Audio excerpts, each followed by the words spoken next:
Yes, y'all. Welcome into episode 62 of the Dumb Marks podcast, your favorite Saturday brunch bunch. The four-man booth is back in effect. What's going on, fellas? How we doing? It's actually a fall morning. Mm-hmm. Got a little bit of snow flurries out there. It's got the hoodie on. Went to the grocery store. It's definitely fall weather outside this morning. I don't need to see that snow shit yet. Oh no, this is my kind of day. Love it. Yeah, It's still fall. It's not winter yet. Yeah. Everybody good though? Good week? Yeah. That week. Yeah. Long work week, boy. Very long. I feel that. So last week in the intro, we brought up worst first dates and got a lot of feedback and a lot of comments from people and told some stories there about walk of shame and whatnot. But got me thinking during the week here. I'll throw this out to you guys. What's the worst pickup line you ever gave to a girl? Oh, jeez. The worst. Or do you use pickup lines? I use one because I was studying to be a forensic person, and I was like, don't commit a crime because I'm gonna come get you.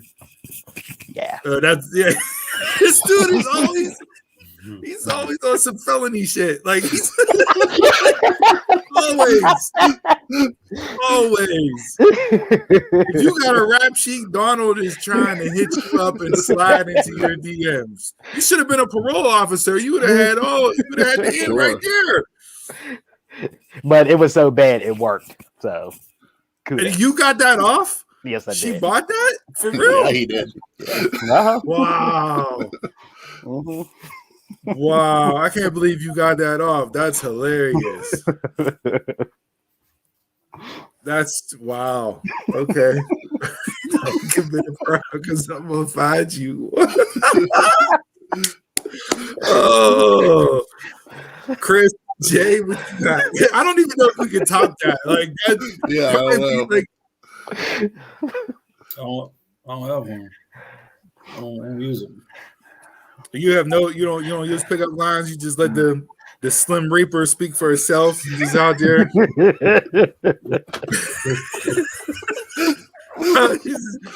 killing them with the quiet games. The silent Reaper. The quiet. You're all mysterious. He got the quiet. He's got the mysterious feel to him. All you gotta do is answer questions. That's it. Just answer questions. Answer questions. Who are you? I'm Jason. That's it. What are you about? Yeah. Red. We need to play that old How I Met Your Mother game. Have you met Jason? So no pickup lines from Jay. All right, Chris, what you got? I mean, anything dating now, it's pretty much off the wrap. So I usually give them that old Joey Tribbiani. How you doing? That's pretty much how I start the conversation.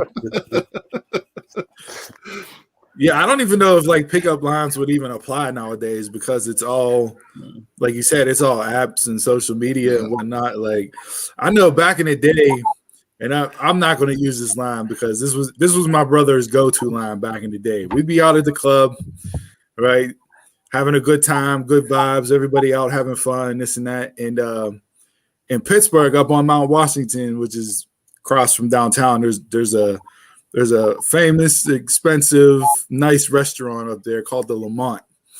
And we'd be out and he'd be talking. He'd go, "Baby, I'll take you to Lamont." Like,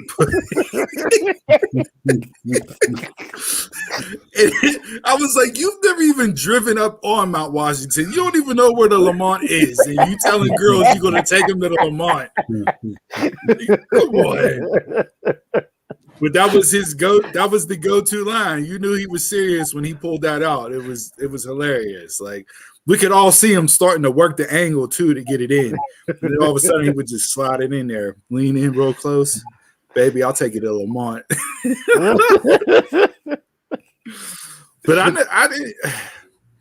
I mean, again, I've been out of the dating scene since 2009. So pickup lines have not been needed. But yeah, I don't really think I used pickup lines. Like none of the corny like classic. You just it hurt when you fell from heaven and all that. Yeah, like none of them. Yeah, because the angels. There's an angel from. How much does a seal weigh? Enough to break the ice. Yeah, like I didn't go that way. I remember back in school, it was like, remember we had candygrams back in school where you would pay $1 and you said candygrams. Well, like, I'd do a candygram to a crush or somebody like that and put something on there. I don't even remember what I wrote. But that was like probably the extent of the pickup lines, if you even put a pickup line in there. It was.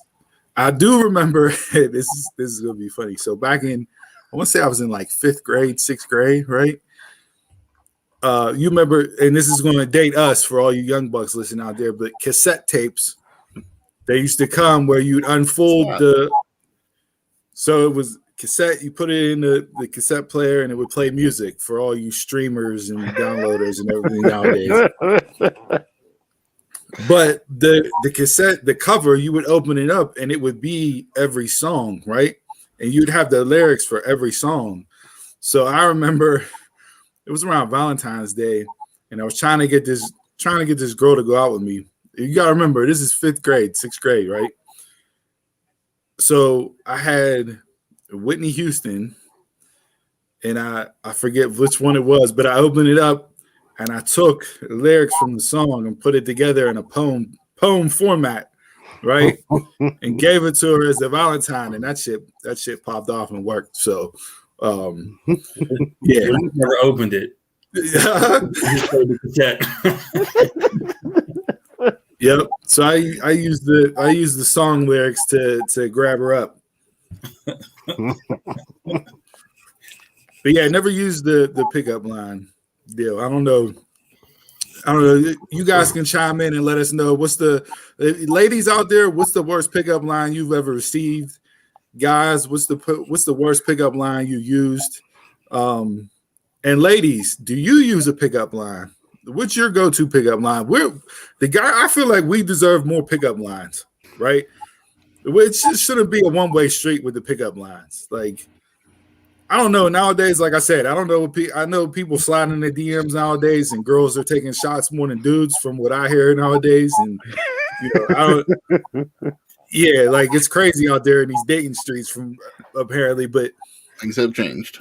Yeah, ladies, if you use a pickup line, what's your go-to pickup line? Because I feel like pickup lines. Huh? I'd probably be the guy that fell for pickup lines. I didn't use it, but I seen one on Facebook.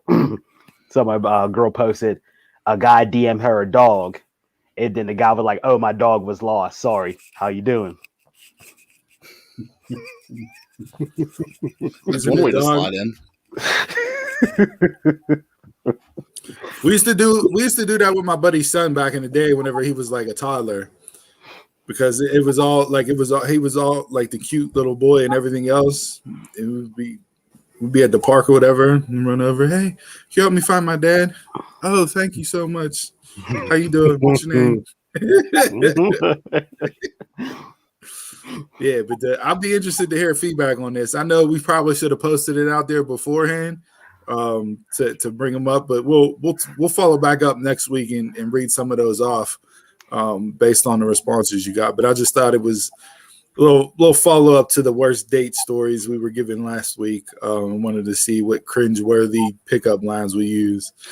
That "don't commit a crime, I'll find you" is tremendous. I can't believe you got that off. Yeah, Jay, you're silent, like just how you are right now. That face, if we just took a screenshot right there, just sitting there, it's silence and mystery. I'm Jason. Yeah, just silence and mystery. You just let the aura speak for yourself. Just while you sit there and stroke the beard, give a little head nod, right? A little head nod. Pop a Reese cup in your mouth. A little peach ring. Do you share your candy? Slowly eat a peach ring. Yeah, do you share candy? Do you share your candy? Oh, definitely. Come on, you got to do that. Wasn't sure you'd be sitting there like eating your peach rings and she wants something. You go, no, you gotta get your own bag. I gotta feel. I feel if Jay's giving up peach rings, that too was the icebreaker. Strizzlers and straws. That's that. Twizzlers and straws and having peach rings hang off the end of your cup. if Jay's sharing peach rings, the relationship is established. Like we know, okay, we're officially a couple. Because I don't see him giving peach rings up just to get a girl, just to get a number or something. He might, share like a watermelon Sour Patch Kid or something like that, but he ain't giving up peach rings just to get a number. Not gonna happen. He's thinking about it too. He look at him. He's over there thinking like, "Yeah, you're right. I ain't giving up peach rings." We always had 2 bags of candy when I rolled out. So instead of Jay giving up his Letterman jacket to a girl, he would just hand her a bag of peach rings. That's how everybody knew she was Jay. Yep, that's it.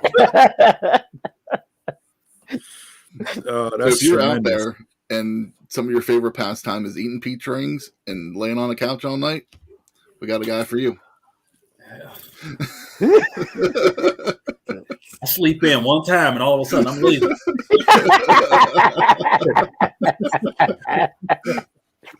Jason doesn't Netflix and chill. He goes nap and nap. So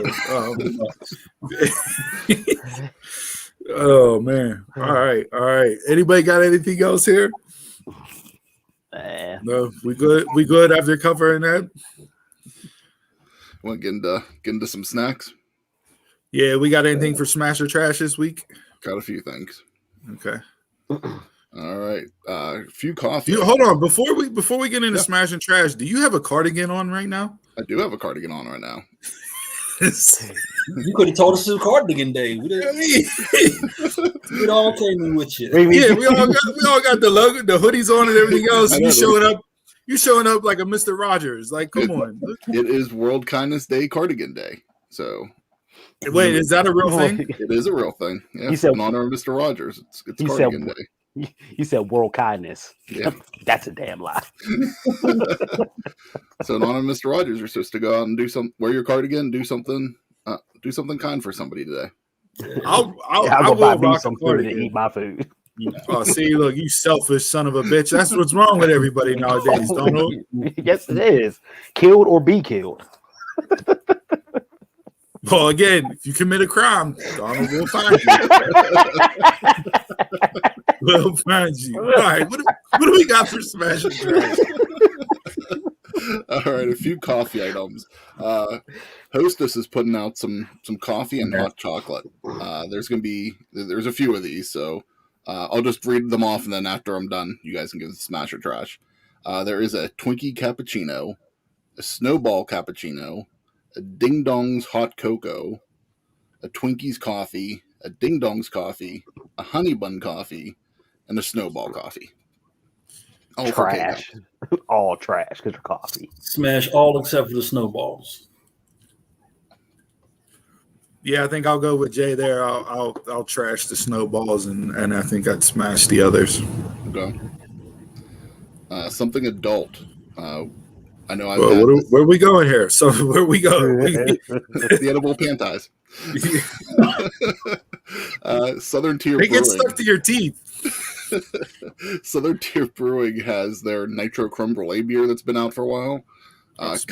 Something that they're bringing out is going to be part of their distilling company, a creme brulee whiskey cream liqueur. So kind of like a Baileys. Smash. You get a nice cold 15-20 degree weather day out there, maybe shoveled a little bit of snow. I'm gonna pour that right into a glass and a little sipper to warm me back up.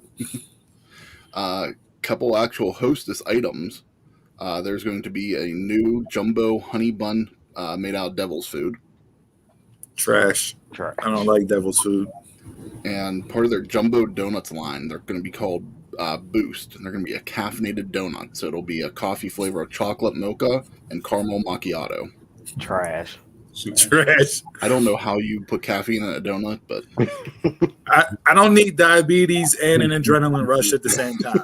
So,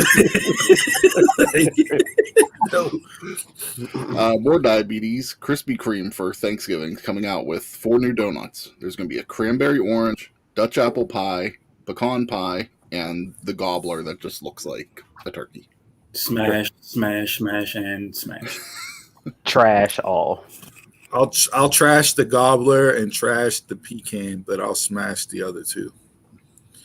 Not for us, but for the people out there that are on the keto diet, Ready Whip is coming out with a 0 sugar just in time for the holidays.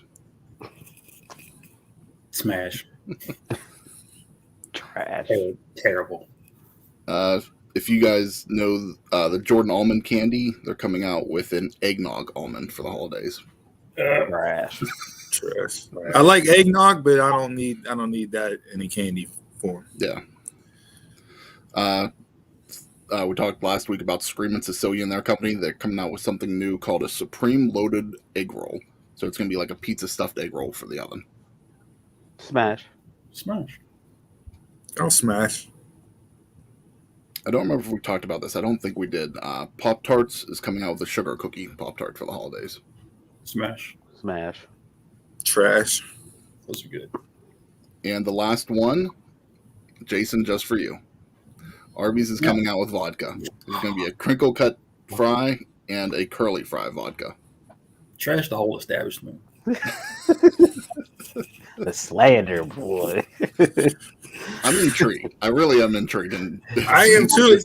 But I'm as intrigued with this as I was with the Schneiders coming out with the pretzel beer. Like, I want to try it just to see what it tastes like. Yeah. Like, does it actually taste like fries? Or, I mean, vodka is potatoes, so I get why they're making it, but. What do you mix that with? I have no idea. Nacho cheese. Arby's sauce?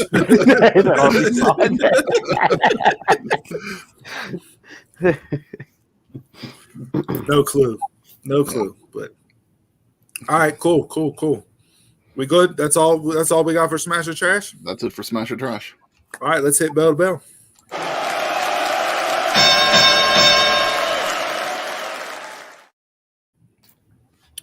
All right, the wild world of wrestling never sleeps and never stops. So, of course, we got stuff to talk about bell to bell.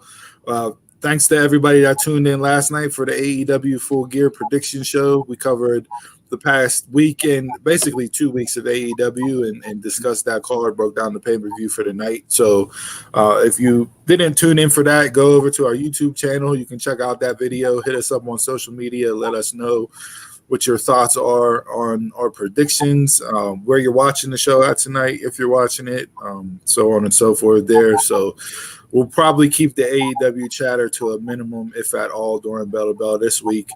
You're welcome. What do you guys want to get into? Anything? AEW, I honestly didn't watch anything this week, so. So all right, let's go back. Let's go back a week ago. WWE posted their Survivor Series teams in a tweet online. Mm-hmm. Just threw it out there. Just, oh, hey, here we go. These are the teams. Ricochet followed that up with a tweet that said, aren't there qualifying matches anymore? So my question is, was it smart of them to do it that way? I mean, I didn't realize SummerSlam is a week from or Survivor Series is a week from tomorrow. Yeah. There's been no build at all. Like, they've just announced matches and announced the teams. So, like, they are making it very clear that they do not care about Survivor Series as a big four staple. Mm-hmm. I think that has run its course, and this year has definitely made it feel that way. So, yeah. I remember a couple of years ago they removed Survivor Series from the calendar, and it kind of got some backlash, so they threw it back on. So it's like I think that's how they do think internally. That just it was always worse, and it was always my least favorite. Yeah, I think early on it was one of my favorites. It was different. The teams of five, and then you had the survivors from each one, heel, baby faces, all those had a big main event at the end to see who the actual sole survivor was. Like, the concept was different. It was unique. I got into it. I enjoyed the teams, the team names, like all that. I thought was cool. But yeah, it just, I don't know if it's just Vince souring on it completely. And there's been rumors about him not liking Survivor Series for years, and they went away from the traditional Survivor Series format a long time ago. Kind of brought it back with the brand split to have this brand supremacy thing that we all know is a hoax and a sham, because the entire Raw roster up until Monday night was former SmackDown members that just got drafted to Raw 3 weeks ago. I like whenever they did, like, whenever it actually mattered. Like, not that the whole invasion storyline was great, but at least in 2001, you got WCW versus WWF, so it was a winner-take-all match. So it was a traditional Survivor Series match that meant something. 2002, you didn't really get any of the traditional matches, but you got the Elimination Chamber. So it was still kind of like a Survivor field just for that match. And I like when they do stuff different, when they regurgitate the same stuff over and over again. When they had NXT on it 3 years ago, and it made, like, Keith Lee had his moment in that, you know what I mean? Like, you thought that was going to be his jumping off point, and 2 years later he's released. Like, that was the last one I was really interested in when NXT showed up. Everything else I really didn't care for. Yeah. Like, years passed. So yeah, I mean, except for the original stuff, when it first came on. So to you guys, it doesn't matter. They just released it on social media. It doesn't. You don't care. Like, it is what it is at this point with this pay-per-view. They're just gonna do what they. Yeah, they're just gonna do what they want to do anyway. So, who the hell cares? Well, they did it to make changes. So. Yeah, I mean, yeah, we got Bobby Lashley replacing Dominic on the Raw men's team. So it's what, Seth Rollins, Kevin Owens, Lashley, Rey Mysterio, and who's the fifth? I'm forgetting right now. Finn. Yeah. Okay. It was a solid team. I mean, I'm not mad at that team at all. It's just funny that Rollins, the last 3 Survivor Series, he's been Team Raw, they lost. Team SmackDown, they lost. Now he's Team Raw again. So people are like, does the Seth streak continue? Does Raw lose again? So yeah, so we saw the change there. I think I saw Sami Zayn got kicked off. Yeah. Last night they did the match between Jeff Hardy and Sami Zayn to have, the loser of that match was no longer on the team. I honestly thought it was Hardy. The way they do things. But I'm hoping they're not putting out Von Wagner on there. I mean, I was shocked to see him last night standing next to Pierce. Is that new? Was he there last week? Mm-hmm. So this is the first week. He was there during the pandemic. Because he only wrestled like two or three matches on NXT, and they've already got him called up. Like, well, he was on the roster back when the pandemic first started. When they were doing when Thunderdome first started, he was chopping it out. I don't even remember. Yeah. Dang, quick call up there. Mm-hmm. Yeah, so I mean, maybe you get him added, but yeah, I'm not interested in the men's Survivor Series match at all. The women's a little bit more, but I hated the way they started the show last night on SmackDown. You have the 4 women in the ring. Sonya announces the 4 women as the members on Team Raw, Team SmackDown, even though we already know they're on Team SmackDown because you announced it on Twitter 6 days beforehand. You call out Sasha as the captain who's last, who comes down, and then you brawl. Naomi comes in after Sasha, then you brawl. and you come back from commercial and we're in a six women's tag match. So like I just hated. Yeah, I hated the whole. Oh, are they going to be able to coexist? And this isn't good for team morale. And how are they going to beat Raw if they can't get along with each other? It's like, dude, you're giving me the same thing again and again and again with it. That sounds like old school SmackDown there. Hey, one person fights brawl. Next thing you know, 6-man tag. The tag team match, player. So, yeah, but I mean, other than that, like SmackDown, I only watched the first hour of SmackDown last night. Then I switched over to watch the World Cup qualifying game between U.S. and Mexico. But the first hour, it was just like, the best part of the first hour was Roman's backstage segment. And I don't know if you guys watched it or not. No. Jay, you watched it last night? Yeah. Or were you sleeping for it? This morning. This morning. Yeah. Did you get Rock vibes from it? From Roman or just Rock? Yeah, from Roman last night with the interview with Kayla. The whole it doesn't matter what you think. I didn't pick up on. Yeah, you want to flirt with the tribal chief, like those to me. Those were all subtle Rock seeds. Mm-hmm.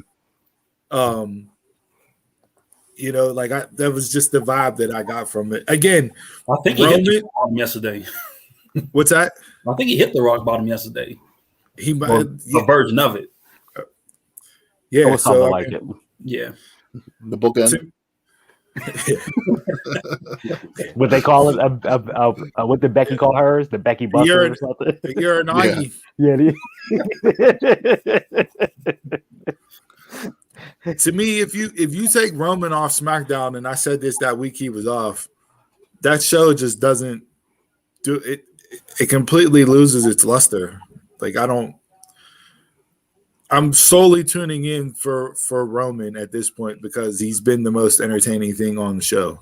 To me, the New Day and the Usos held it, but it wasn't as. You could tell there was something missing. So Roman even said it last week. Man, this show was like Raw last week. I take 1 week off, and this is like Monday Night Raw. So he's good at burying Raw. He's done that in the past. When he told Drew nobody watches your show when Drew was the champ. So yeah, I mean, I didn't get a chance to watch the main event back yet. I'm going to go back and watch that. Donald, you said it was a good match. I enjoyed it. Mm-hmm. What happened? You can give me the spoiler alert, but what happened? Did Roman win? Did Xavier bend the knee? Or did Roman bent the knee and hit a low blow or something? What happened? You bent the knee to put on the crown after they beat up Xavier. The Usos took him out the ring and beat up Xavier. Then Roman bent the knee and the Usos crowned him. So he was walking around with the crown, all that stuff. That's tremendous. That's tremendous. It was so good. It was so good. He is not missed. I know, Chris, you shit on this Roman title reign, but this has been the best title reign we've had in a long time.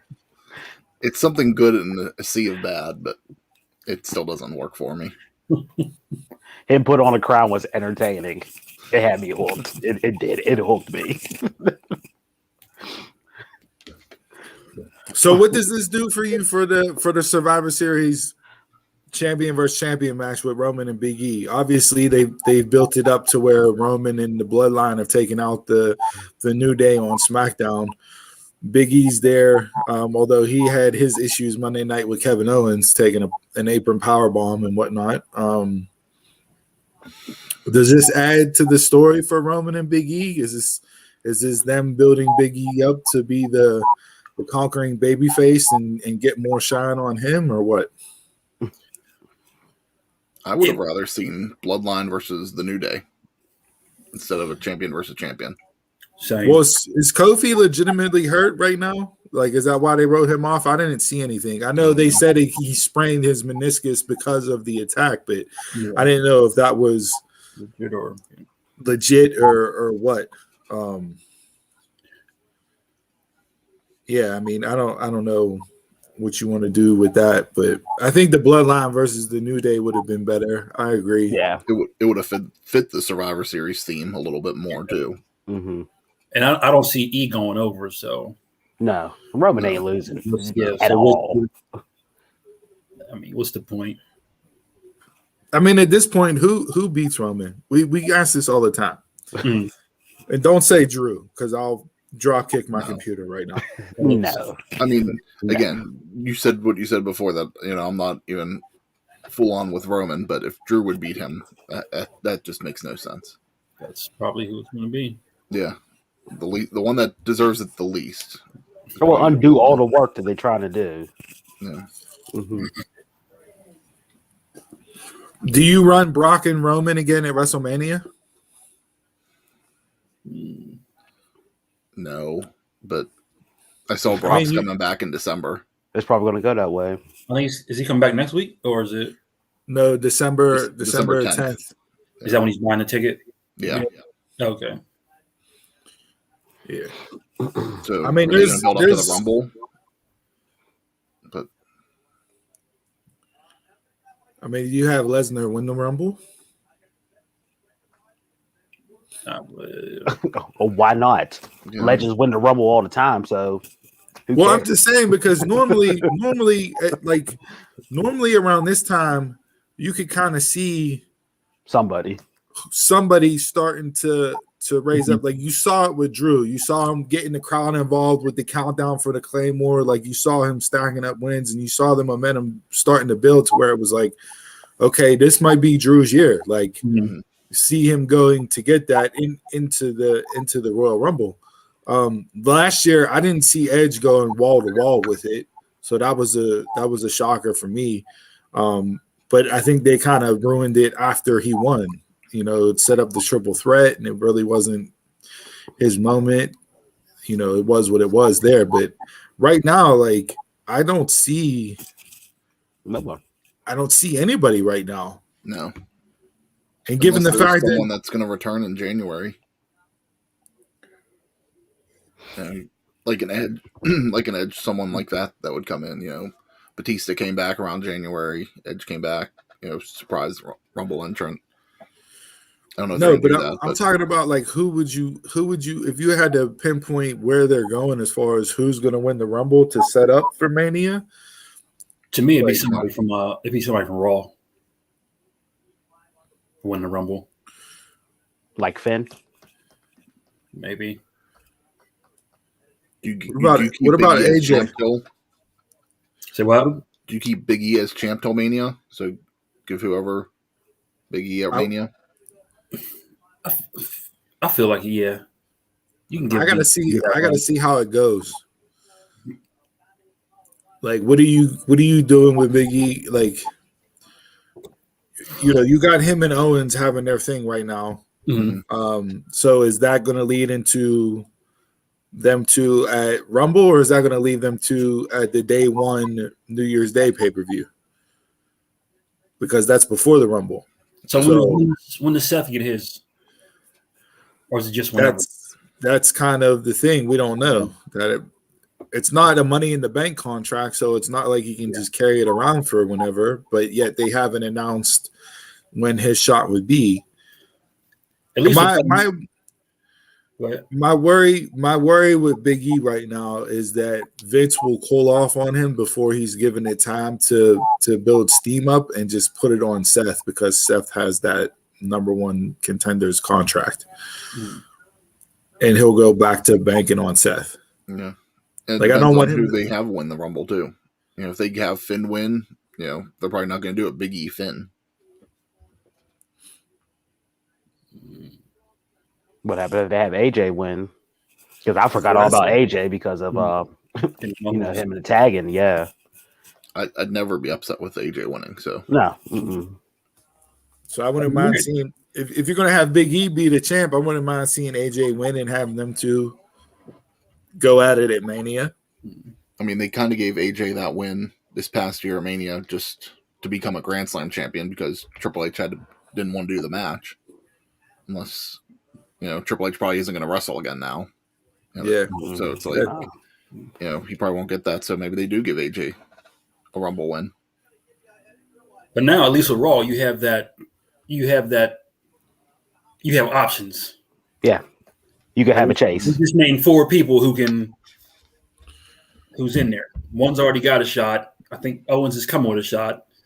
And then you got Finn and AJ. On the other side, you have Universal, which is there's nobody except Drew. Except Drew. Or Lesnar. And you forgot Bobby also.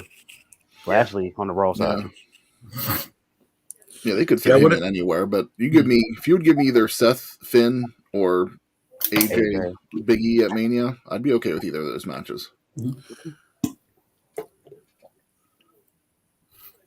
I'm cool with that. Yeah. Speaking of Roman and his title reign, Conan had an interesting comment. He said that he believes Roman Reigns is way more influential than CM Punk. Agree or disagree? As a whole, I mean, hold on, I'll read you what he said. Conan on his podcast discussed who's more influential to the business, Reigns or Punk. And he said, I think for one night or 1 month, CM Punk was. For the whole year, what Roman has been able to do, increase ratings, increase buzz, maintain a great storyline for over a year with different guys, get an aura about him that only The Rock's probably going to defeat. I think he's been way more influential. Roman's been there the whole time. Punk's only been there a couple months. Yeah. So I can't say with the timing being completely off like that. You're not comparing the same here. You're comparing contrasting things. Is he talking about right now or Punk when he was with WWE? Right now. Since Punk's return. Because Punk's return was the big hoopla, right? It was the big to-do. CM Punk's back after 7 years. They saw a little bit of a bump in ratings. They were averaging 1.3 for a couple of weeks. And now all of a sudden, ratings are down. And granted, on the West Coast, it airs at 5 o'clock instead of, being on delay. So that impacts ratings a little bit. But at the same time, like, I don't know if Punk has fully given them what they were maybe expecting or wanted. And I think that's more because it's more of the smart mark crowd with AEW. And WWE fans that are staunch WWE fans, CM Punk shit on WWE, and he's been away for 7 years. So, yeah, we'll chant CM Punk in the arena just because everybody's doing a chant. But, like, if you really wanted CM Punk back, then the wave of ratings and everything else should still be at or above where they peaked at if you're AEW. I don't think CM Punk's given the AEW fans what they wanted yet, in the sense of when he came out, yeah, he did his little story time. Cool. It was a good return for him. And every time he's come out, he hasn't given anything. I think fans want him to hit those good promos. The only time that I think he's hit that is with Eddie last week. So I think that builds a little more interest, but we'll see where this continues. I don't like the comparison. I don't think it makes sense. Me either. No, it don't. No. With the time, no, it don't. Because I don't even know if Roman's the one bringing in the ratings. I think that's just because they're on Fox that ratings have increased, and that's it. Because when they moved to FS1, they took a huge dive. It's like you're looking at 2 million on Fox, and you had 800,000 on FS1. I get that's, and it's mostly because of what people have in their household. But I don't know if Roman is the reason that ratings are increasing. Don't slander Roman like that. I know you hate the guy, but I'm not even putting my personal opinions in that. I don't think that's it. I think it's because they're on Fox that ratings increased.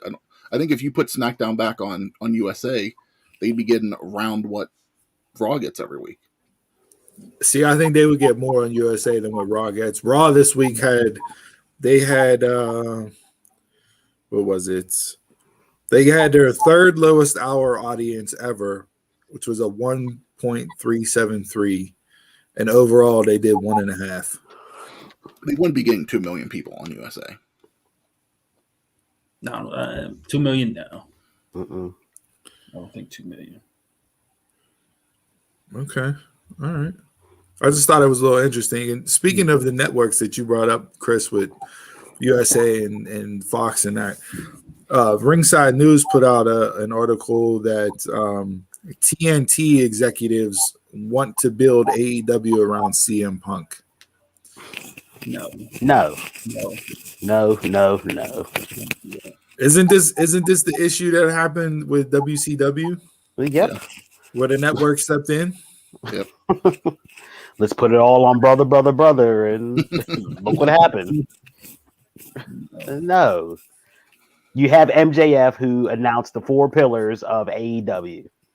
Those 4 right there are your future. Yeah. Not somebody who just returned 7 years ago, who doesn't relate to people like me. I don't care. No, he's done and over. He's a bystander like Christian is. Just help the young talent out. I think I agree with Bully Ray with CM Punk now is an attraction. He's AEW's version of the Undertaker, and don't take that as a literal comparison. I'm simply stating that as being the attraction of the brand, right? A la Taker, a la Lesnar, completely different vibe, completely different people. I get it, but from the attraction standpoint, similar to Sting. Sting is an attraction in AEW. We've seen Sting sprinkled in there, had matches and everything else, but they're not shoving Sting down my throat. Punk, in this instance, yes, he's had some matches and everything else. You know, I think you'll see him get a build for a pay-per-view match. You know, even though this was thrown together 2 weeks ago, it's still is. We talked about it last night on the show. It's the most anticipated match on the card. But yeah, I don't. He's not somebody that I think you put the strap on and let him have an 8-month title reign. No. I think it's going to happen. Do I necessarily need it? No. Do I think it's going to happen? Yes. And it depends on who it's against to put them over. You know, like Punk having the title doesn't make sense to put it, say, MJF over, but I don't know. There's got to be some talent that they could build up that would work with that feud. Because I wouldn't give him a year-long run with it. I would give him that the whole point of his title run is to put somebody else over. Because if they put the title on him, it's going to be just like how with him and Rock. They just took the title off of him just to put it on Rock to hold the belt for 2 months. And I think Punk at this point, like I said, with him being the attraction, he doesn't need the belt to put people over. No. So, yeah, I mean, let him have dream matches and whatnot. You know, you haven't seen him versus Omega. You haven't seen him versus Danielson. You know, him versus MJF, him versus Cody. Like, I mean, you can run down the list of people that he can have matches with that won't require a belt to be on the line, and you're still going to get what you want out of seeing CM Punk if you're a CM Punk fan at this point. So Dogs are angry. Because they don't like the idea either. Yeah, sure. Those are the sound effects of the show, huh? That's our budget. Yeah. So, all right. I mean, you just brought in Daniel Bryan. You just brought in CM Punk. These guys are going to get the title at some point. You're not giving them all this money and long-term contracts just for them to put talent over. They're going to get the title at some point. And Cole. All of the same. And Cole. Which like all Cole, three of them are. I know he's older. Like, he's around like our age, but like I always think, you know, like for some reason I keep him in pictures. He's a much younger talent. And which all three of them are undefeated. Just let you know. So last night, since you brought up Cole, we saw the reunion of him and Bobby Fish, and I'm using this as a segue to talk about NXT. NXT on Tuesday night. I watched the show for the most part. It kind of was what it was at this point for giving it, but they announced War Games for December 5th, which is a Sunday, so it's actually going to be a pay-per-view from what I would get with it being on a Sunday.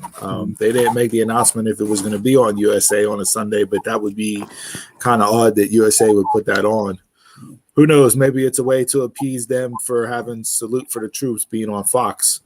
You know, this coming Sunday, they'll get Salute for the Troops, and you guys can get Halloween, or you guys can get War Games on USA. So we'll see if that comes. But my question is, like, is there anything that you can even see being worthy of a War Games at this point in NXT 2.0? No. Women's, yeah. Men's, no. Because there's not enough. The only way I see them pulling it off is if you have the old guard versus the new guard. I mean, you have the same thing here like you have for Raw and SmackDown for Survivor Series. The NXT rebrand just happened. Nobody's been there long enough to develop any like strong hatred of feuds. That's why I said you go with the old guard versus the new guard, and they kind of. I don't want to say this is the direction they're going, but based off of Tuesday night, you had Carmelo Hayes out there talking trash on everybody. Him versus Pete Dunne was the main event. They had a good match. You know, so like if you're going old versus new, you can have Ciampa, you can have Dunn, you can have Gargano. Maybe throw Loomis in there. I don't know who you would find as a fifth. And then for the young guys, you got Carmelo, you got Braun Breaker. Maybe you add Trick just because he's with Carmelo, but I don't know about that. But that, to me, that would be the only way that you could pull it off on the men's side. The women's side, I don't know if you get 2 War Games matches because I don't think there's enough women on the roster to fill out a War Games match. Yeah. It's 5-on-5, right? Yeah, usually. You got Toxic Attraction. You grab them, Dakota, another heel. Then you have Io, Caden, and the other one. Raquel. Oh, yeah, Raquel too. And then a fifth for them. I don't know, man. That's a lot of of green to be in that dangerous of a match. That JC Jane, I wouldn't put her in anything other than a regular But match. is this going to be a traditional War Games match too? Because will traditional War Games fit in the new arena? Like, are you gonna be able to fit 2 rings in there? With That's what I mean. I have a steel cage, and that's it. No idea. Because I think if you do more traditional steel cage, that helps the green workers a little bit more. You know, yeah, it's still anything can happen in that match, but at least you're confined a little bit more than having 2 rings, and more stuff could happen in there. I like Dakota's character. I'm interested to see where it goes. With what she's doing. Like, see, I don't know if I don't want to say it's an a la Alexa Bliss type deal with like the Fiend fingerprints and whatnot, because I don't think it's that. But there's something there that's I want to see where it goes with her. With that instance, Io, yeah. I mean, if you're gonna do women, yeah, I would say you have a solid 4-on-4 right now. If you're gonna do women, yeah. You just don't. But at least 5v5. At least they have a story going where you can make that. Men's is kind of up in the air. Yeah, the men's story. I'm not pleasing you guys. The story. You guys are tuned in. No, but I mean, you're right. You hit it on the head there, Jay. The women have this. The women have the groundwork laid to where you could have a 4v4 War Games match, and it would make sense based on what's happened. So yeah, maybe Toxic Attraction cage 4-on-4 might be better too. Mm-hmm. Yeah, just one. Yeah. You don't need 10 people just in one ring. That's a little much. Man, that's a lot. There's still a lot of things that just flat out don't work with this 2.0 stuff, and it's more like the character driven work and that, like the whole Duke Hudson in the poker room bullshit. Just like nobody gives a flying fuck what it is. Jason likes it.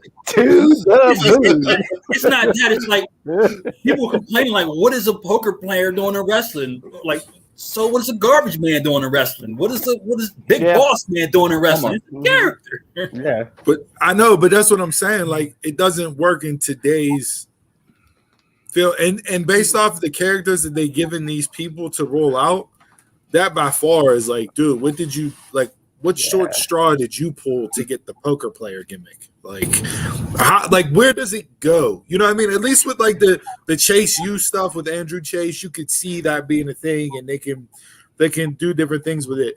The Tony D'Angelo Italian guy gimmick, I get it. You know, he dropped off a fish this week saying that Dexter Lumis will be swimming with the fishes, whatever. Like, it's cheesy and just doesn't. But at least you can see what's going on with it. The whole, I mean, right now it works with Cameron Grimes, just right now. But that's just because Grimes is fantastic as a character. Like, but he also has the money, so. Yeah, maybe too, like we always talk about how personalities need to play out in these characters. Maybe the dude really is a poker player. Maybe like that's an extension of him. I don't know. Yeah, I get it, but how do you make that Harper work? Was a plumber on the side. Who the hell? If I hear All In one more time on a WWE product, throw a chair. I just don't know how you pull that off as a wrestler in today's environment to get that to get over with the fans. Yeah. Like, I just don't see how you can do that. Like, what are you going to start? What are you going to turn into? What are you going to turn into Gambit in your finisher? You're going to throw a card at somebody? Like, what? Like, what are we doing here? Yeah, they're not going after you. They're not trying to attract us that have done this already and bought in 20 years ago. They're trying to find new fans to buy in on it.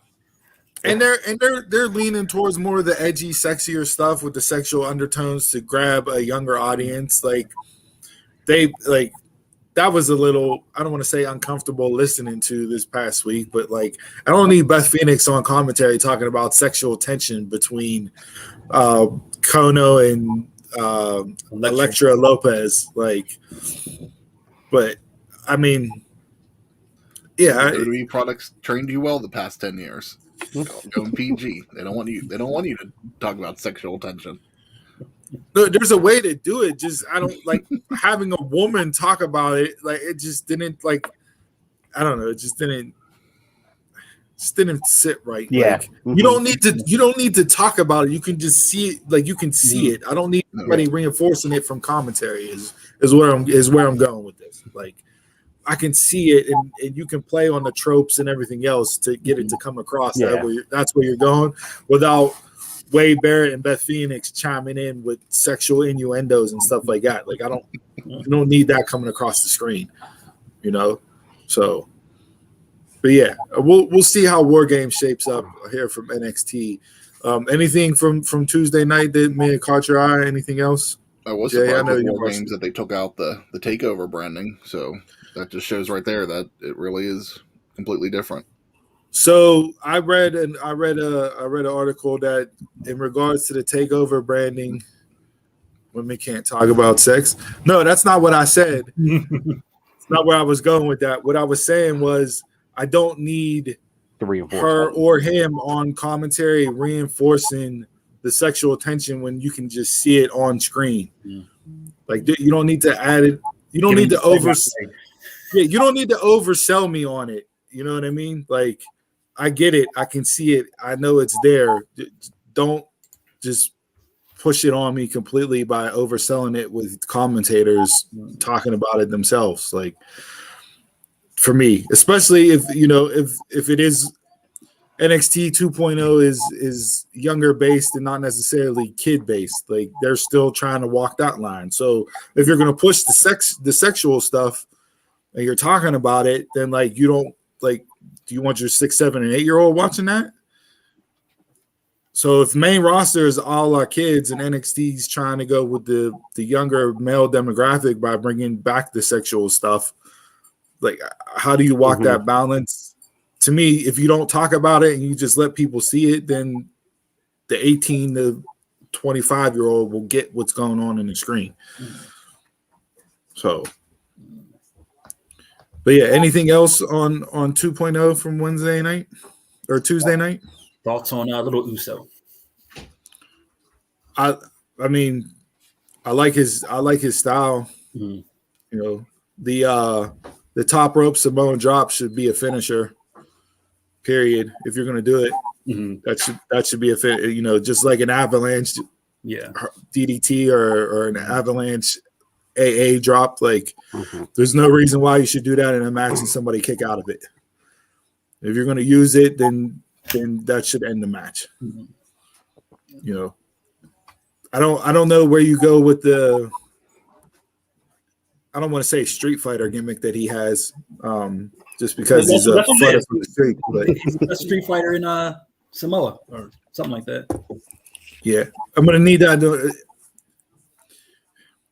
Again, this is where the conflict comes in with 2.0 because it's so character driven. Because like you can just have him be a badass ass kicker without like.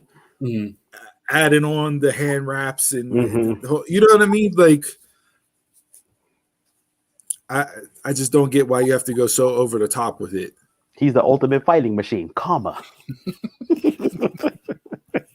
But if you look at it, it's like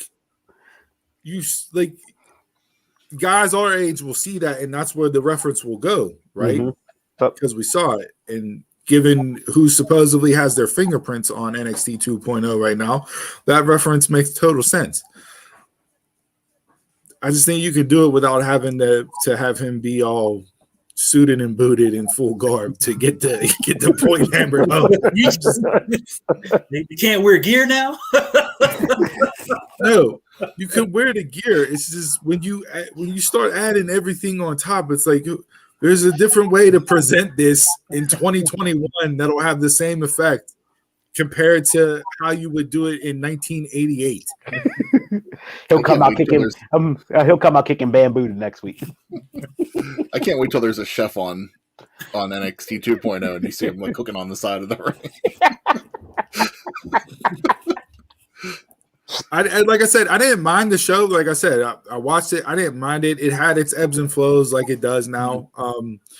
Some stuff I can see, you know, them potentially getting it over or evolving the character that they're given. Others, it's just like, dude, you're drawing dead in the water. Like, there's no way you're getting this over. So unless you have a revamp, not really sold on it. I'm more intrigued by the women on NXT 2.0 based off of who's there, the storylines, what they're doing, compared to the men right now. But I guess give that time and see if it swings back in the other direction. All right. So that's it for main roster WWE, unless you guys got anything else. No. New Japan tonight, they have the Battle in the Valley, which comes from Philadelphia. So you have Dickinson versus Suzuki, Fred Yee versus Jay White, Daivari versus Alex Zane, and you have the big one. At least in my eyes, it's the big one because it's the first time he's been in the States in a couple of years and is actually going to wrestle. You have Okada versus Buddy Matthews, the former Buddy Murphy, which I think will be a really good match. I think Buddy fits the New Japan style and motif. Like, I can see him really excelling and getting over there based off of what he can do in the ring and the style that he wrestles. I'm just surprised. Like, it shocked me a little bit that they put him with Okada right away. Like, you have Okada coming into the States for the first time, and I get it. You have him facing off somebody that's known here because he was in WWE, so there's audience tie into him and people know who he is. But from a booking standpoint, if I see your first big time match is going up against Okada, then it's like, okay, they have plans for you and they have something in mind for you because they don't just put anybody randomly in there with Okada. I'm interested in seeing if he stays here, like if he's on Strong, or if they actually put him in Japan. Because if he's on Strong, Is Lawler still the champ there? I believe so. Yeah, I could see him taking the belt off Lawler. And Lawler's done with MLW, so yeah, he's strictly on New Japan right now. So yeah, so that's something to tune in tonight. It sucks that it's going up against Full Gear, so I don't know how many people they'll get to tune in and watch it. And I get it; it's on Fight, so if you have Fight, you could go back in and watch it whenever you want. Yeah. But yeah, that's what it was there. And then Impact.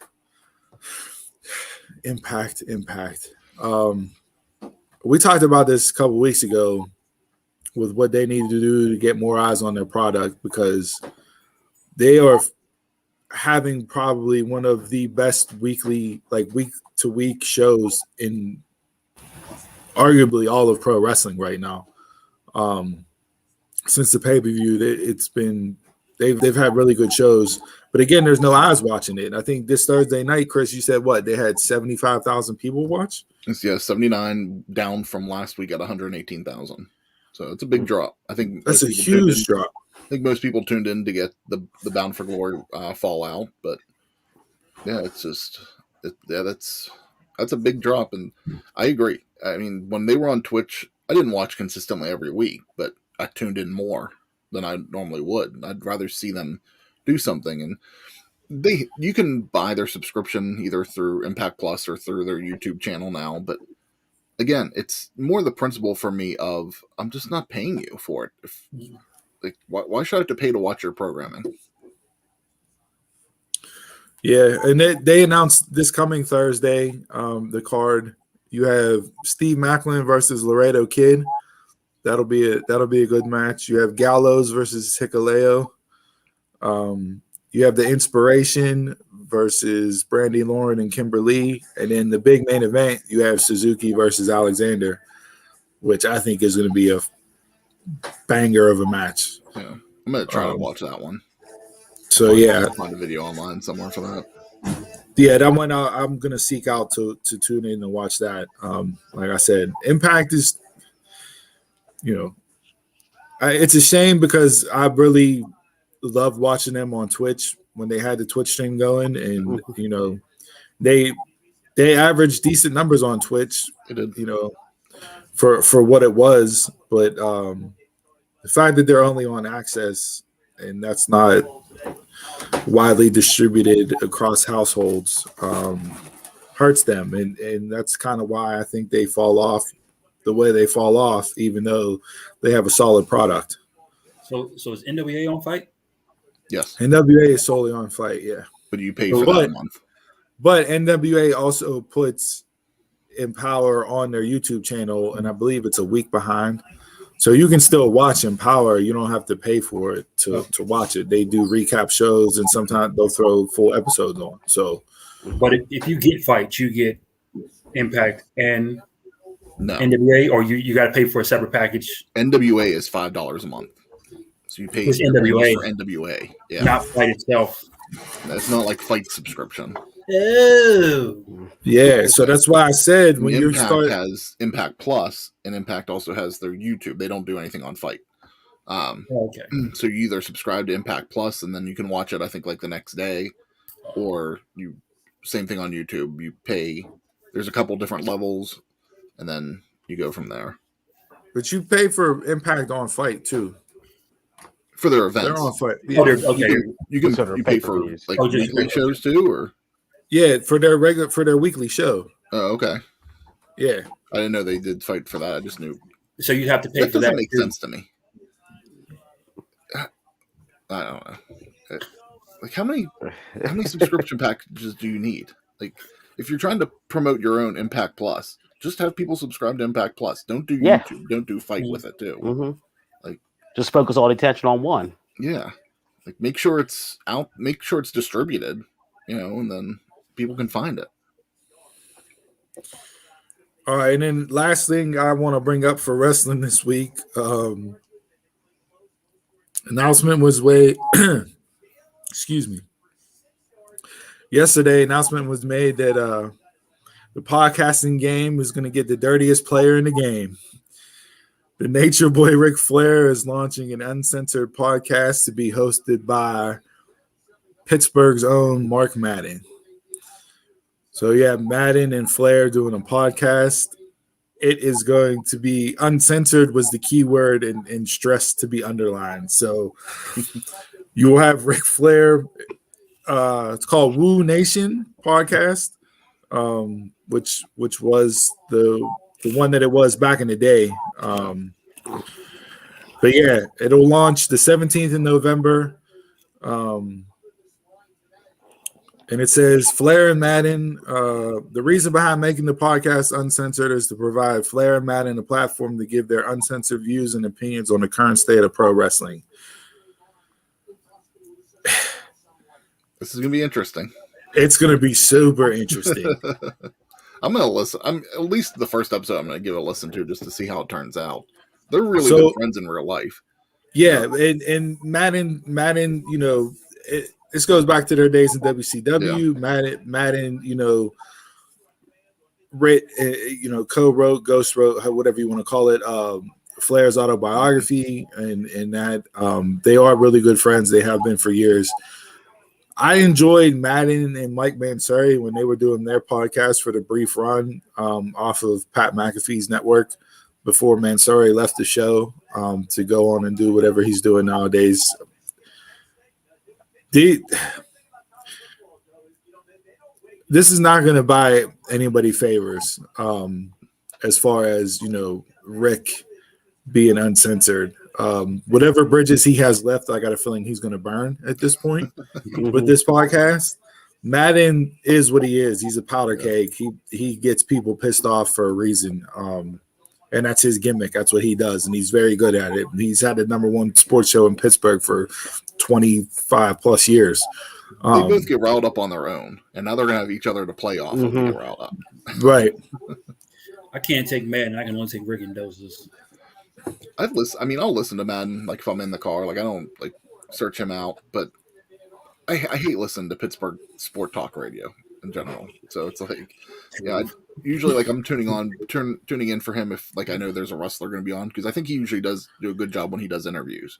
You know, because I think he's not trying to be that yeah, and he's just trying to be somebody that knows this person and gives them a good interview.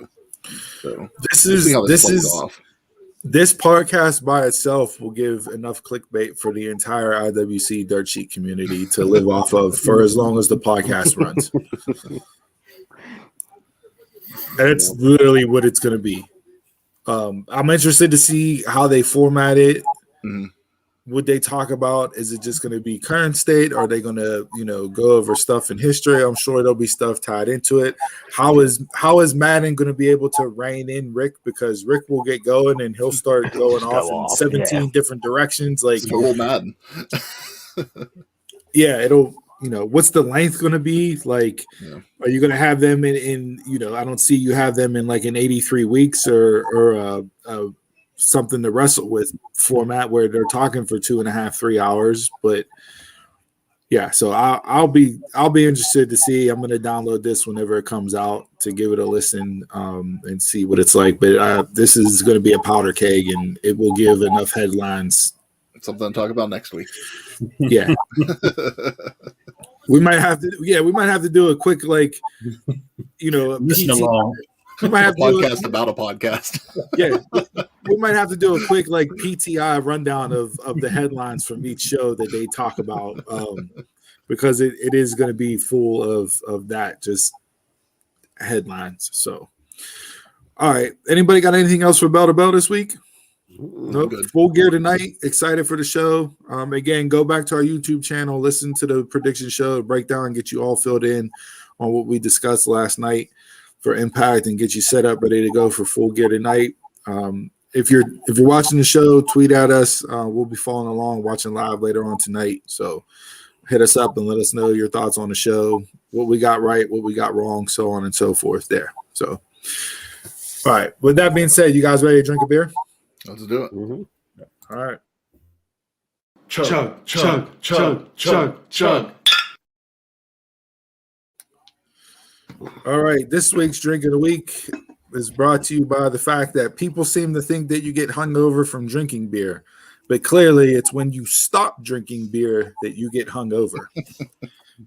That needs to be in a fortune cookie. So this week we are doing one of our favorite brewing companies, Rusty Rail Brewery. This is the Timeless Traveler. It's a rum barrel aged imperial ale with cherries. Hey, there's a dinosaur on there. 9.0. Woo. 9.0. So this will get you feeling good. Jack, I didn't even know it was that much when I picked it up. You just like the design, huh? Yeah, I like that turtle. I love how typically we do this on Saturday mornings and I don't eat anything and then I come on here and drink a 9.0 alcohol by volume beer. Exactly. Just sets the day off. Hey, look at that. There's a turtle. The cherry blossom trees in the background of the can. I like the smell of it. Hear that?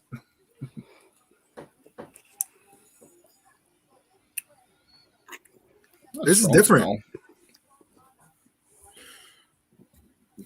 You know, we've had beers that have been bourbon barreled before. I think this is the first rum barreled beer that we've had. So there's definitely a different taste between the rum barrel and the bourbon barrel. I think it goes well. Is this a tart? Yeah, I was just thinking, like, it's not a yeah. sour, but it is. It's a little tart. Yeah, I agree. I mean, that's cherries. Like you're not, unless you're like black cherries. That's sweet. Yeah. You know, cherries are usually a little bit on the tart side to begin with. So I think this works well. Yeah. Like I'm pleasantly surprised by this. It's a different flavor profile, but It is. I agree. It works. And again, with it being 9% alcohol, I don't need to drink 6 of these. Like, Oh no. You know, and this is a 16-ounce can too. Yeah. Right. So you're drinking a pounder to begin with, and it's 9%. So like, again, I think Rusty Rail. I don't think we've had a bad Rusty Rail yet. There may have been one that There were so. I didn't like their key lime we did. Yeah, that's right. That was the one. We weren't too crazy about the pumpkin swirl. No, I'll recommend this. I say if anybody's out and about, scoop this up. We found it at our local grocery store, so you may be able to get it there without having to go to an actual brewery or a beer distributor to get it. All right, so let's go around the horn on 1 to 5 sumo scale. What are you guys giving for the Rusty Rail Timeless Traveler? I have another. Here we go. That's a thumbs up from Jay. There we go. It's decent. Yeah, I'm digging this. I didn't know what to expect. It's definitely a well above average ale with the cherry flavor, the rum. It all works. I think I'm gonna go 3.8. 3.8. I'll go with 3.75. Yeah, Donald, I'll stick right there with you. I'll go 3.75 as well. So above average across the board for us for this beer. Mm-hmm. If you see it out and about, scoop it up, hit us up. Let us know what you think of the Timeless Traveler. I wonder if Elias drinks this. Does he drink this when he's walking with Elias? He's walking like I don't know. He's walking back to IWC. That's where he's walking. Come on. He's walking back to Elizabeth. No, this could get me in trouble. Like for an ale, this is super drinkable. This is like I could have a couple of these no problem. We need to find some 8-ounce cans. Everything, and that's the problem. It's a 16-ounce can that's going to go down quick. Mm-hmm. And you're going to want another one after that, and possibly another after that, and that's your evening. And then after that, those one-liners come out, right? The one-liners don't come out as much as the going out and finding something. Oh yeah, this will have you late night texting for sure. Yeah, for sure. But no, I mean, we bought this in a 4-pack, and I think you could drink all 4, and not and not think twice about it. Share responsibly. Share responsibly, yes, sir. All right, so there we go. That's this week's drink of the week. With that being said, we ask that you raise your cans, bottles, glasses, shot cups, shot glasses, red and blue solo cups, brown paper bags, whatever you're cheersing with this week, and to good ships and wood ships and ships that sail the seas. The best ships are friendships, and friends will always be. Salute.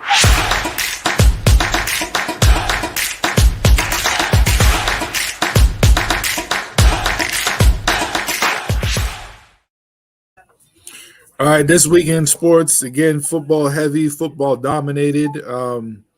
Pitt almost pitted on Thursday night. And with that being said, head on over to our ProWrestlingTeeStore.com/DunmarksPod and pick up the new Pitt Gonna Pitt shirt. For all you Pitt fans out there or Pitt haters out there, that's a good shirt. If you're a Pitt hater, if you're a Penn State fan, pick up the Pitt Gonna Pitt shirt.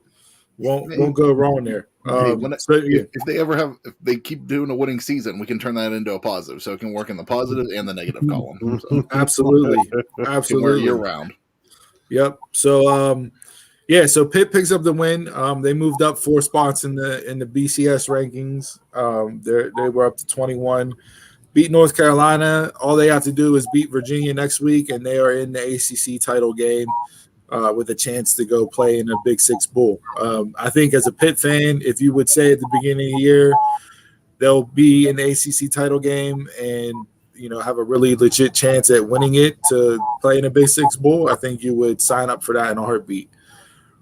The heartbreak comes in with the fact that they lost the games that they lost. You lose to Western Michigan, you lose to Miami, and you're looking at, okay, well, yes, a Big Six Bowl is what it is, but at the same time, you had a legit shot to be in the conversation for a Final Four BCS playoff berth, which they would have got steamrolled. They'd have got steamrolled, but at the same time, as a Pitt fan, what could have been? Yeah, what could have been. Mm-hmm. Big games today. You have Michigan and Penn State playing right now. That's at 0-0. Auburn and Mississippi State. Auburn's up 7-0. Oklahoma and Baylor's at 0-0. You have Ohio State and Purdue, the spoiler makers after their top 5 wins. They play later on today. So college football slate is good. I know people were up in arms about the rankings this week with Michigan being ahead of Michigan State, even though Michigan State won head-to-head. But listen, it'll all sort itself out based off of who plays who down the stretch here. So don't get too wrapped up in it. Cincinnati, they moved up a spot to 5. Last night they were blowing out South Florida, and then all of a sudden they got down to a 1-score game. And I don't know what the final ended up being. It was 45-28. Okay, so Cincinnati added on. So, yeah, got some style points there. Not as much as it was whenever it was 31-7, but, we'll see. If they win out and don't get in, if you're outside of a Power 5, it's just never going to happen for you. Very true. Very true. Yeah. You might as well just break off and start your own thing because it's not going to happen. Yeah, so there's that this week in college football. NFL-wise, Steelers play the Lions this week. Steelers 8.5-point favorites. Oh man, Gotham like a legend. This game worries me so much. It does because the Lions are coming off a bye, so they had 2 weeks to prepare for this. And Pittsburgh's record against terrible teams. Man, this is scary. This is very scary because after this, their schedule is like Murderer's Row. Yes, it is. Murderer's Row. I think if you looked at the first 9 games of their schedule to say that they were 6-3, a lot of people would say they would be at 6-3. the way they got to 6-3 wouldn't have been the case. I think you would have had them like losing to Buffalo, beating Oakland, or beating Las Vegas, losing to the Browns, beating the Bengals. So wins and losses kind of flip-flop there. But, yeah, their last 8 games down the stretch are brutal. You play the Ravens twice, Bengals once, Browns once, Titans, Chiefs. Chargers, Minnesota. Yeah, it's a tough final 8 games down the stretch there. But with Baltimore losing on Thursday night, they win on Sunday. They're in first place due to a tiebreaker. Yep. So we'll see what happens there. Game slate wise tomorrow, I don't know if I'm interested in that much other games that are going on. Monday night, the NFL Manning Cast is back, so I'm interested to see what guests they have on there for that. Again, that continues to be must-watch TV from my end of things. Especially with Odell going to the Rams. See what Eli has to say about Odell. Yeah, was the Rams. Do you think the Rams was the right fit for him? No, because I think it was the same situation with Cleveland. He's not going to be the focus because what's the receiver's name? Yeah, Cooper Kupp is the main focus for their passing attack. So you're just on a better team. And you just let go the same receiver. No, OBJ is way different than Deshaun. Attitude wise. No, altogether, receiver wise, he's better. He runs more routes in the route tree than Deshaun. He's younger. Like Deshaun is running a 9 and a go route. That's about it. Like he's not running every single route in the route tree. So it'll be fascinating to see the Rams somehow continue to play salary cap gymnastics and are able to do all this stuff. And giving up draft picks like it's nothing. It is literally lose. It's literally Super Bowl or bust. It is. And they're going to be glorious. So, yeah, I mean they're still in the thick of it for the first round bye. I would have liked to have seen them go to Arizona. You think they have too many receivers down there with AJ Green and Hopkins? There's not enough. Hopkins has been banged up. I mean, they have less receivers than the Rams do. You have Hopkins and AJ Green, Christian Kirk. Rondell Moore is more of a gadget guy at this point. His rookie year, they really haven't defined his role yet. I think he would have been a better fit there. I know everybody kept saying Green Bay. They don't have the cap space for the type of money he won. Yeah, I mean they lowballed him, and that's why he chose not to go there. So it'll be interesting to see how he finishes up. Does he do enough to get a big time bag at the end of the season? That's the question. There's that. Cam Newton re-signed with Carolina. He's back home. Legends can go home. Still can't throw. Well, we'll see. I mean, he's healthy. They're definitely not paying him to be a backup. So PJ Walker's going to play this week. But Cam, PJ Walker from the XFL. Who's PJ? He was really good in the XFL. Like he's small though. But I mean, he's playing this week. Cam is probably going to start next week, and then you see what you have. Like, I don't think he was a fit in New England. I didn't like him signing with New England to begin with because to me he's not fit. Yeah, he's not the quarterback for New England. So yeah, I mean, I think though, if he's healthy and everything else, like he's still only 32. Like he's not an old, washed up bum like they're making him out to be. Has he been injured the past couple seasons? Yeah. But at the same time, if he's fully healthy, like is he better than what they have? And I put Cam Newton above Sam Darnold every day of the week and twice on Sunday. And I like him and McCaffrey together. Oh, yeah. So there's that there with Cam re-signing. Trying to think what else. Anything else in sports catch your eyes this week? I saw CD Lamb got fined $20,000 for having his jersey untucked, but Aaron Rodgers only got fined $14,000 for COVID violations. Is that by the league or by the team? By the league. They said that was the second offense. So, second offense is more than the first. So it just tacks on. But still, $20K? Yeah. Compared to 14? Like, what are we doing here? Having your shirt untucked or lying about your vaccination, what's the weight? And that shirt untucked, that's pretty bad. I don't know if you guys caught the Jay Williams and Stephen A. Smith interaction on First Take. Jay Williams went right at Stephen A. Like I don't hear you with the same venom and vitriol when talking about Aaron Rodgers and COVID the way you did with Kyrie and COVID. What's that all about? What's that all about? Things his guy. Aaron Rodgers is his guy. Two different situations. Aaron Rodgers is his guy. Two completely different situations. So, yeah, there's that. Chris, what do we got going on with hockey? Where the Penguins at right now? Penguins had a bad week in my eyes. COVID hell. Just typical Penguins. What I've talked about before. 3 games this week. They won 1 of the 3. Each game was a shootout game.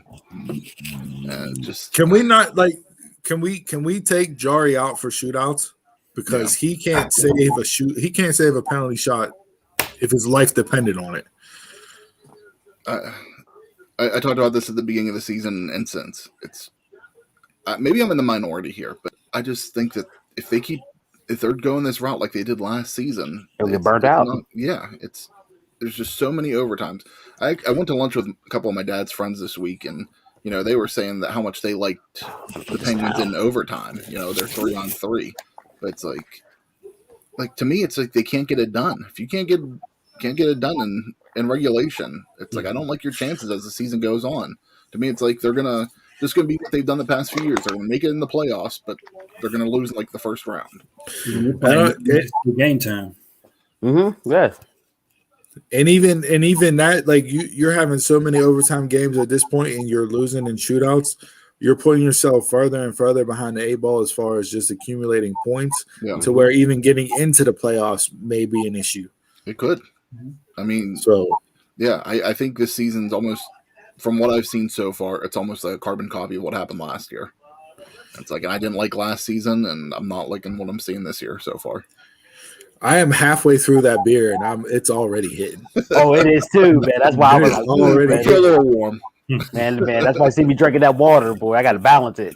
Shirt's about to come off. Fine.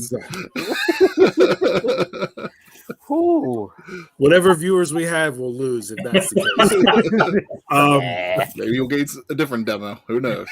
Hey, times are rough. There is a market for chubby dudes out there on the OnlyFans, so you never know. But really, all right. Anything else for this week in sports? Nah, I'm good. We're good. All right, let's get into the world-renowned, world-famous One Gotta Go.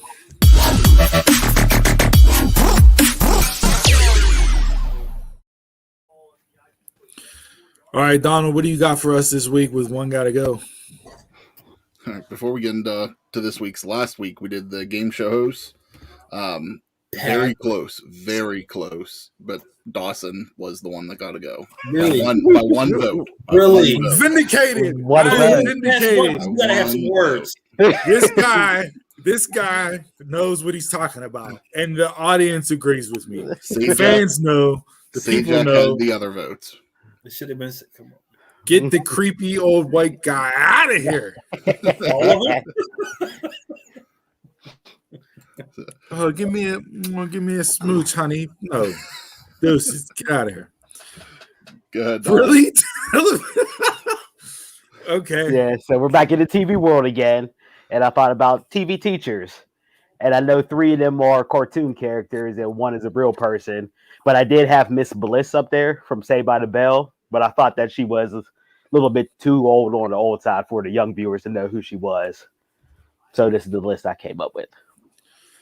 I don't know. People are either going to really tune in for this or people are just going to not respond at all for this one. How can't you respond to this?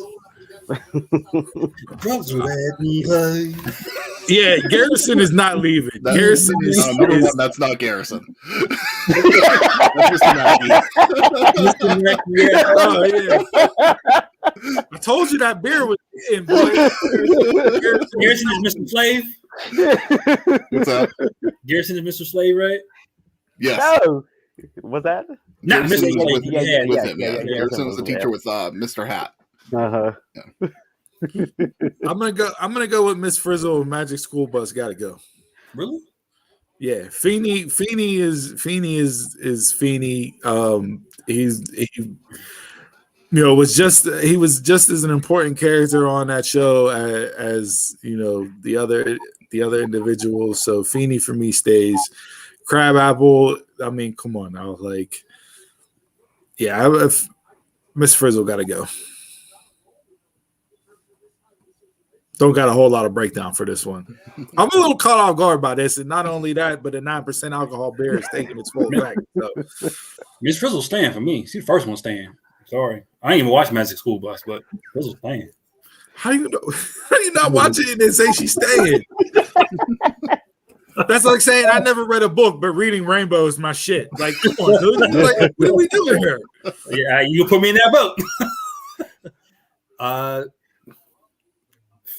It's between Feeney or Crabapple and Crabapple. Crabapple. It's Crabapple. Crabapple. Crabapple. It's Crabapple. I'm going Feeney. I want the boy man. Who? Feeney got to go. Wow. And what made it worse is Feeney. Yeah, that made it worse. That wasn't even him. Huh? I know it wasn't him, but he made it worse. Feeney How do you hate the Feeney call? Wow. It was always stupid. Wow. Just saying that means you hate Topanga. No, I love Topanga. Oh. Everybody else in the cast can go. Feeney, sorry. Jason just loves the Frizzle cosplays. Don't put me on blast. Other reasons. And put them out there. Shots fired. Throw them out there. Throw them hand grenades. I feel like I don't even know you right now. Mr. Feeney ain't going anywhere for me. Like whenever I thought about becoming a teacher after high school and going into college, it's like Feeney was like a role model that I thought about for that. Yeah, reason. you're dressed like Feeney right now.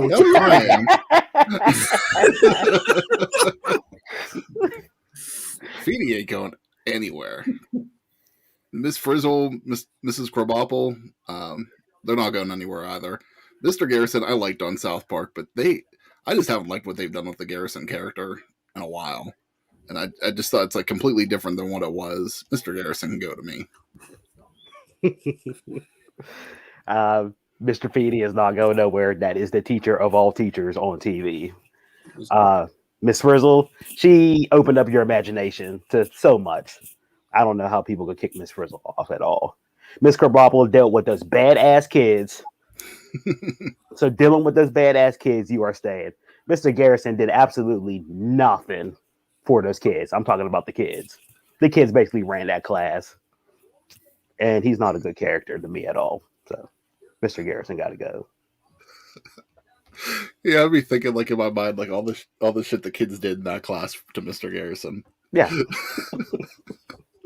I can't even say it on here, so I'm not gonna repeat anything. And then what he turned into in the later seasons. Yeah. All right. Chris and Donna will throw up their polls, chime in on social media, let us know which one got to go. And with that, let's get into final thoughts.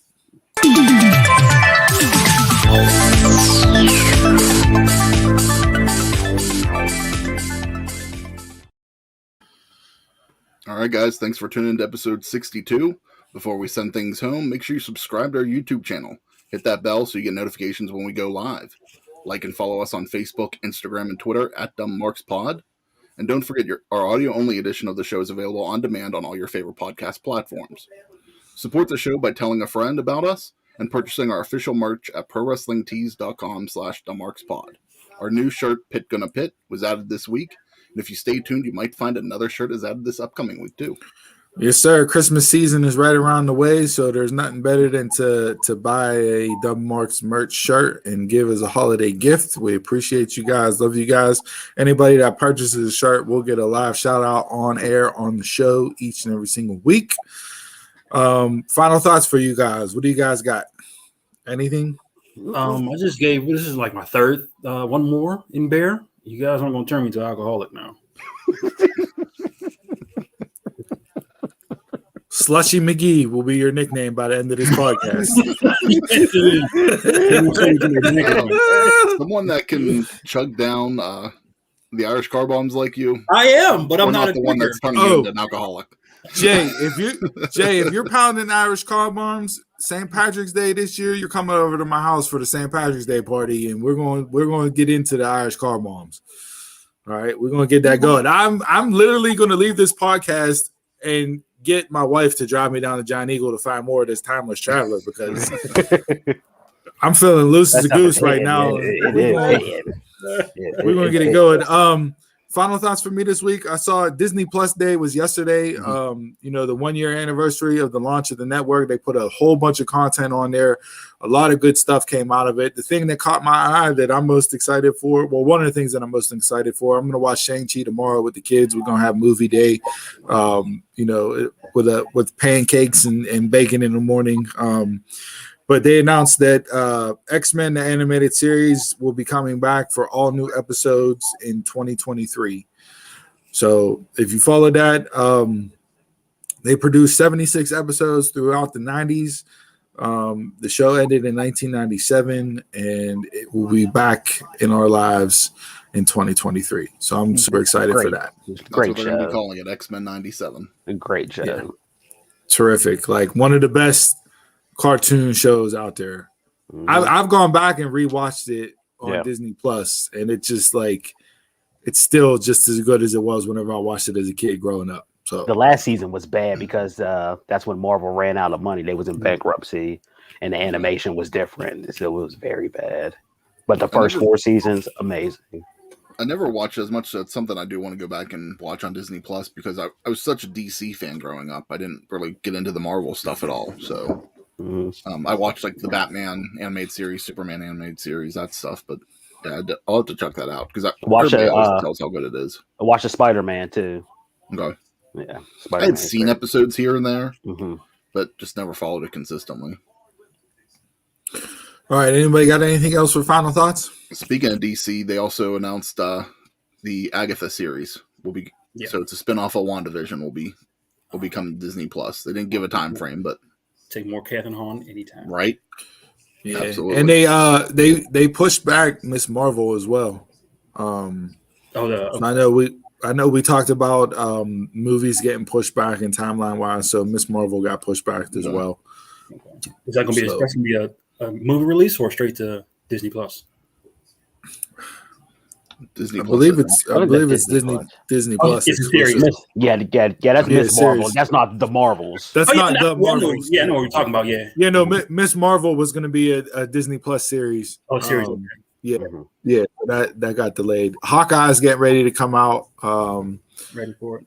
That's what next week or 2 weeks. 2 weeks. The 24th. For Hawkeye, before Thanksgiving, I think it drops. And the first 2 episodes will drop. Okay. Right before Thanksgiving. So get your Marvel fix in there. So one more thing. Tomorrow on CBS, Adele, One Night Only. Who cares? Nobody's going to watch that. DVR, baby. The 3 of us do. You are in the minority on Adele. She put her single out there from the new album, and the shit tanked. Nobody liked it. Nobody every time I haven't heard it on the radio. No, you trying to call? I've heard it every day. I heard it on the radio plenty times. Yeah. Easy on me. Easy on Adele me. who? It is easy Adele on me the is best. growing on She me. doesn't have a last name. It's just Adele. Adele the best. Adele who? She didn't. I mean, she didn't have to shake her ass one time to make money. I'm gonna dust off Mariah Carey since it's Christmas season, and we'll have her come out there and trample all over Get Adele. waxed. You're crazy. You're crazy. Wow. Mariah Carey gets waxed by Adele.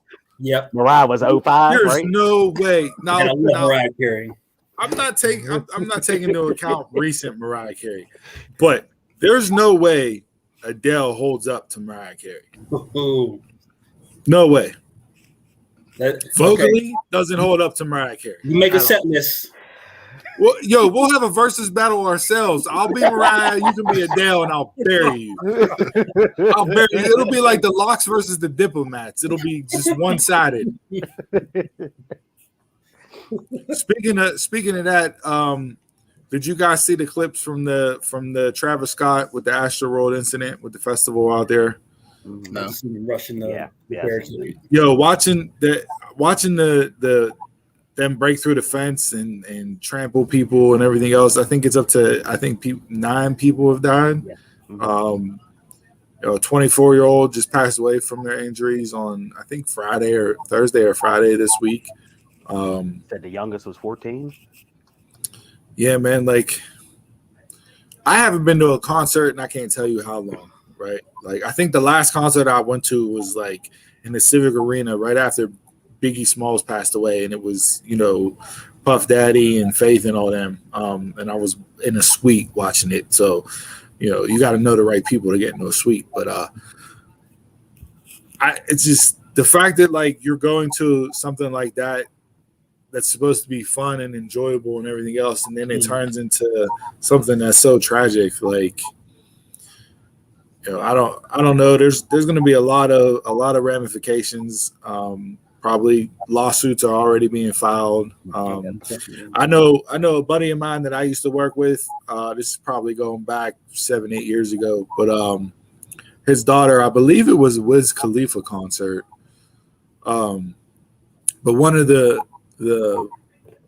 opening acts was performing or whatever, and either them or one of his posse, whatever, did a stage dive off the stage and landed on his daughter and broke her leg and everything else. And they didn't have the proper insurance for the venue and everything. Like, it turned into a big ordeal and everything else. And it's just like, when you start reading and looking into everything, it's a tragedy that could have been avoided.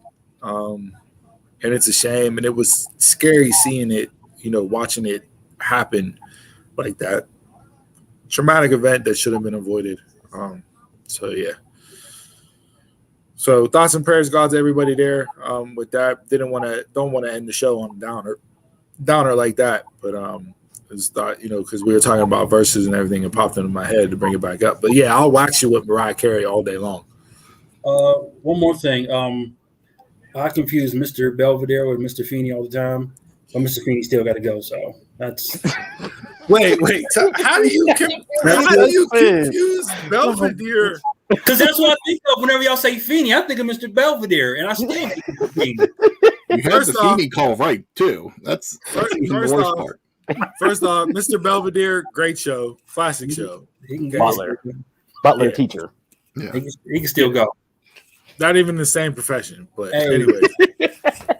Hell of a mustache on Mr. Belvedere. Like, mustache was on point back in the day. But yeah, I can't. Yeah, but you want to drop that Adele versus Mariah? It won't even. You'll stop playing songs after like track 3. I can't even make a set list because it's all 4 albums. Doesn't matter. All Can't even make a set list. All 4 albums are hits. Nothing but. So every single song on all 4 albums is a hit. Her discography is called Nothing But the Hits. That's it. You're fucking. And it's all 4 albums. And that's even before the new album comes out. You don't even skip a song. You absolutely don't. Y'all are crazy. No, you're the crazy one. You just don't know what's crazy. One. Saying Adele can hold a candle to Mariah? So on Sunday, when we're sitting there feeling our emotions and you're over there bitter Not better. I'm gonna have Mariah Carey playing, and it's gonna be one Christmas song. One Christmas song. Her whole Christmas album is better than Adele's entire catalog. Nobody listens to her whole Christmas album. They listen She to only has one a single. song that My wife listens to it. One song on repeat. Fucking trash. You're crazy. You're crazy. I don't stay for wrestling pay-per-views on Sunday, but goddamn it, I'm staying up for this. Your outro better be an Adele lyric. Your quote of the week. It's definitely not going to be an Adele lyric, and I would definitely not, as a sixth grader, write an Adele lyric to hand to a girl to get her to date me. That's not going to happen. Mariah, yes, all day long. Whitney Houston, yes, all day long. Okay, I'm not quoting Adele to get a girl to date me. We'll go easy on him. Adele released a cassette of that, so I'm gonna buy it. I'm gonna fold it up and write "fuck you" in the binder.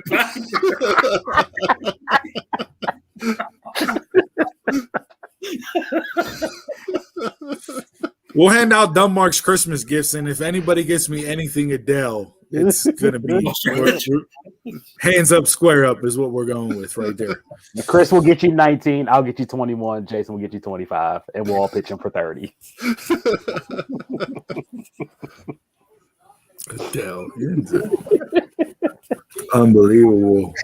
You need to sit in a dark room and just listen to Adele's music and just absorb it all in. Let it resonate. Mm-hmm. You'll come out a changed man. Am I locked up in a padded room? Like, what are we doing here? Just need to listen to it, man. Just pull it to the house and easing on you can't put Adele on in the car and think that it's going to be a banger.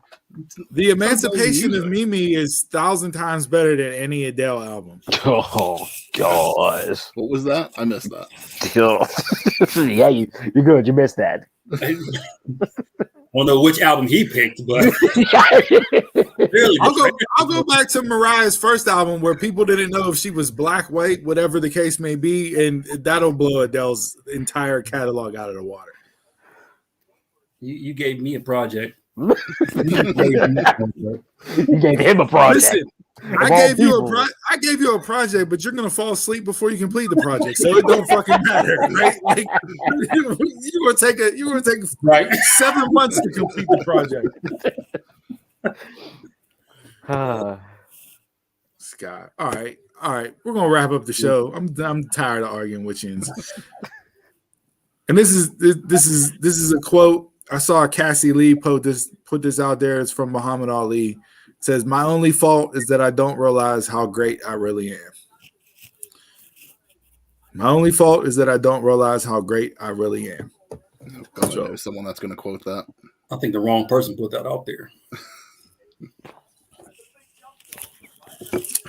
Believe in yourself, except when you're Jason and you think Adele's better than Mariah Carey. And with that being said, thanks for tuning in this week's show. I'm a Mark, you're a Mark, tell a Mark, and until next time, y'all can catch us around the way.